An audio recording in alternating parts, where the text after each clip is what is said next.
Hey, this is Eli Campbell. You know, Steamboat is renowned worldwide for skiing, biking, and all that our natural playground has to offer. We're fortunate, though, that the natural beauty here attracts more than just outdoor enthusiasts. From local legends to world-class acts, amazing musicians regularly play the venues in our little corner of Northwest Colorado. Join me as I explore the stories and experiences of these talented artists who bring unforgettable performances to Steamboat. This is your Steamboat Sound Check. Welcome back to the Steamboat Sound Check. Eli Campbell here with you, sitting with Drew Holcomb. How are you doing? I'm doing great, man. How are you? I'm doing amazing. Now, you guys, Drew Holcomb and the Neighbors, you are kicking off 4 consecutive nights here in Colorado. First Steamboat, tomorrow it's Dillon. I believe on Tuesday you're going to Fort Collins, and then Boulder after that. So you kind of built this little mini tour in Greetings from Colorado. What is it about Colorado that is special to you? I started coming here when I was maybe 5 years old. Coming from Tennessee, my family would take an annual road trip either in the summer or around spring break, and just fell in love with the state. Been coming here probably at least once a year for almost 35 years. And we've always had great success playing in Denver. We've never really gotten much outside of that. We played a few festivals here and there, and told my manager and agent I wanted to do like a week out in Colorado. So they put together a week of shows out here, and excited to play some of the sort of mountain towns and college towns, and see parts of the state that I haven't been to in a while or even seen at all. I mean, I've only been to Steamboat once, so this is great to be here. Yeah, and one of the things that we always seem to benefit from is people that want to come to Colorado kind of just to be part of a vacation, although you're working obviously, but is, tour the mountains and the towns. But for the fans, what is it about Colorado music fans that you really appreciate? Yeah, I don't know exactly. I can't quite put my finger on it, but every time we've ever played in Colorado, the sort of experience with the audience has always been really good. I think because of things like Red Rocks and all these great places that people in Colorado are used to seeing great music, and so they kind of know how to go to a concert. They know how to listen when you're playing something quiet. They know how to dance around and have a good time when you're playing the fun songs. And so, years ago we sometimes driving around the van or the bus, we asked these questions, and we asked everybody in the band, all right, top 5 states, and Colorado was the only state that was in everybody's top 5. Yeah. I mean, it's a beautiful place. The people here are wonderful. It's just it's kind of like America's diamond, Yeah, well, we appreciate that, of course. And now, I've got an 11-year-old and an 8-year-old myself. I believe you have kids right around that exact same age. Yeah, and so my kids in my house, their favorite songs of yours are Family and Find Your People, and they kind of talk a lot about the similar themes of staying close and connected to the people that mean the most to you. Now, you're out touring, though, especially this past year after the Strangers No More album. You've been on the road pretty extensively, so how are you able to kind of balance that family and the Find Your People, what you're singing about, while being that touring musician? Well, my kids have kind of gotten used to it. I kind of say, it's like being a pilot, where you're gone for 10 days straight, then you're home for 20 days straight. And so while we tour 80, 90 shows a year, when we're home. So they get sick of me by the time they're like, okay, Dad, go ahead and do another week on the road. Especially probably as they're getting 11, 12. I can find that with my kid. Yeah, for sure. But I mean, part of my people is this band and crew that I've been with for some of them over 20 years. And so, there's a bit of family and my people that are, while a lot of that is back home I'm one of 28 grandkids. So family for me is a very large, chaotic experience. And Find Your People is a song about our friends and friendship. And it's also about these people I share the stage with. So there's a bit of that sentiment that travels with me. Yeah, now speaking of Find Your People, that was off of the Strangers No More album, kind of became a pretty big hit for you last year, but in a way that kind of speaks to the evolution of the music industry a little bit, and kind of how internet has changed things.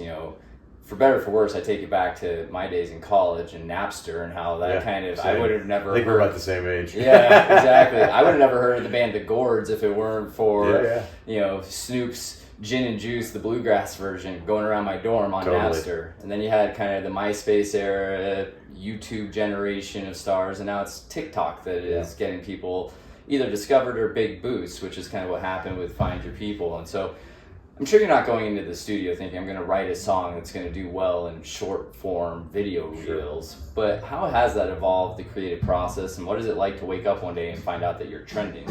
Yeah, I mean, I don't even have TikTok, so when my manager was like, "You're trending on TikTok," I'm like, "Awesome, what does that mean?" Yeah. I sort of stopped at Instagram. I was like, "That's enough. I've learned enough things." Yeah. So anything beyond that, my management runs for me. You get to our age, it's like, I don't want to learn how to do something Like new. you said, I got kids, I've got like music to write, records to make. Yeah. But it is cool that music sort of can transcend digital trends, you know?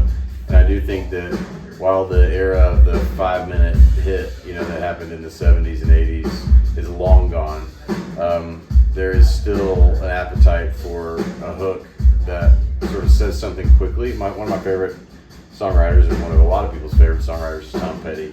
The thing I think he did so well was he always, in the context of a bigger song, you could take almost any one of his sentences and it felt like a complete thought.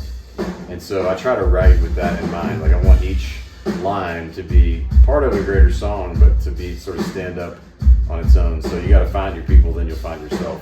It's sort of a little bit of a life advice kind of maxim that I think kind of connected with all these college kids. What it was, it went viral from kids making these videos about where they're going to college or their prom thing. And I, you know, again, I'm way past that era in my life, but the song connected with people in that stage of their life. And that's not something you can predict or try to accomplish. It just, you know, you be authentic as a writer, and sometimes crazy stuff happens. Yeah, and one thing that it did for you obviously was put you in front of a whole new generation of fans and get you into this national spotlight that even got you an invitation to play the Macy's Thanksgiving Day Parade, which I have to imagine for a musician that's almost similar, maybe not quite the same level as getting an invitation to play the Super Bowl. You know, it's in my house, it's just as much a family tradition to watch Super Bowl halftime as it is to have the parade on while the turkey's in the oven. So what was that experience like? Well, I wasn't really something I had on my bingo card. I've watched it every year since I can remember, 2 or 3 years old. But it was always like Broadway stars and pop stars. So as like a sort of singer-songwriter Americana guy, that wasn't really something I expected. But as that genre, if you will, the sort of catch-all genre of Americana has really connected with a lot of people, it's gone a little bit more mainstream in the sense that people like the Macy's Parade are trying to bring that into their narrative as well. And so we got asked to do the song. First time I've ever lip synced, which was interesting. But logistically, it's the only way they can make it happen. Yeah. And we got really lucky that we were the first musical float. And so we're on the solo stove float, and it was wild to see. It was probably one of the biggest sort of social media moments we ever had. On Shazam, we got 60,000 Shazams in 5 hours. That's and crazy. The song went number 1 on iTunes for like a day, which was wild because usually, again, that's like reserved for Taylor Swift and Katy Perry. But we got it for a day, Again, it wasn't something we ever aspired to, but the fact that it happened was really cool and certainly brought us a lot of new ears to the music. Yeah.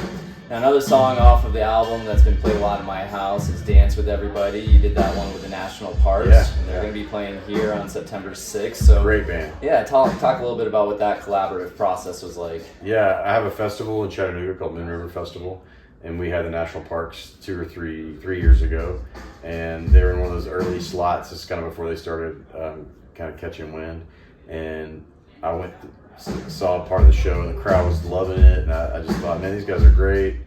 And I had a tour the next fall that I was looking for an opener, and so I asked them to open.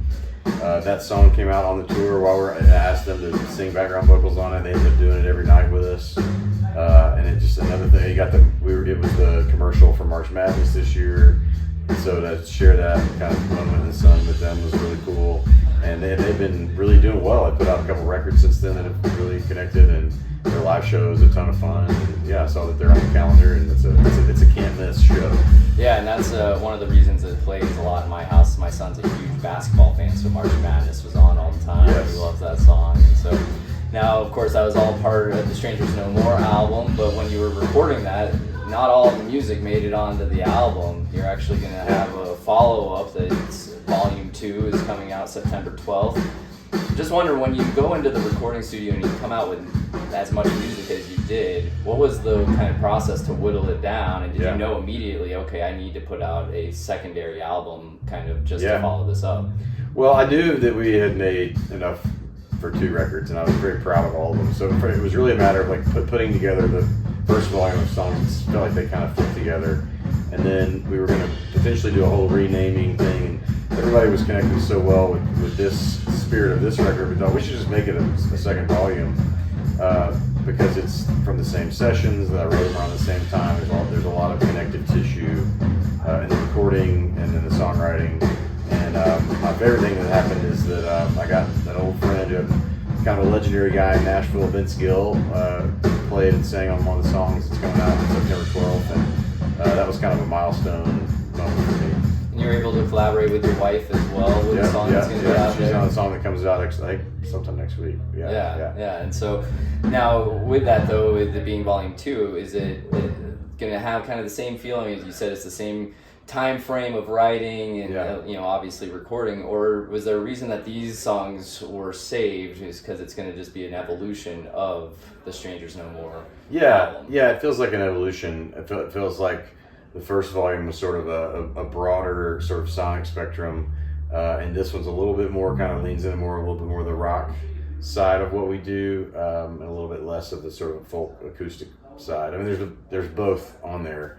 But there's sort of some bigger, songs. And 2 of those have already come out. A song called "Souls of Camera" and "Suffering." And so it just felt a little bit kind of like it's not quite a B-sides by any means. It feels like a complete project, but it definitely feels sort of like the back half of this record. Yeah. And with the tour that you're doing now, how much of it are you going to be mixing into the live show, or is it mostly focused on last year's album, or are you getting quite a bit of that new stuff? It's a little bit of both. Yeah, I mean, we've got 8 records from the last 16 years, so we pull from all the records. Honestly, we try to. But yeah, I would say there's definitely some of the new songs we're going to play and tease out for the new record. Yeah. Well, Drew Holcomb, thank you very much for taking some time playing the Strings Music Pavilion here tonight, going through Colorado for the next few days. So if you don't see him here, you have an opportunity to do a little drive and go see him. And hopefully we'll see you around Steamboat again soon. Thanks for having me. Thank you. Yeah.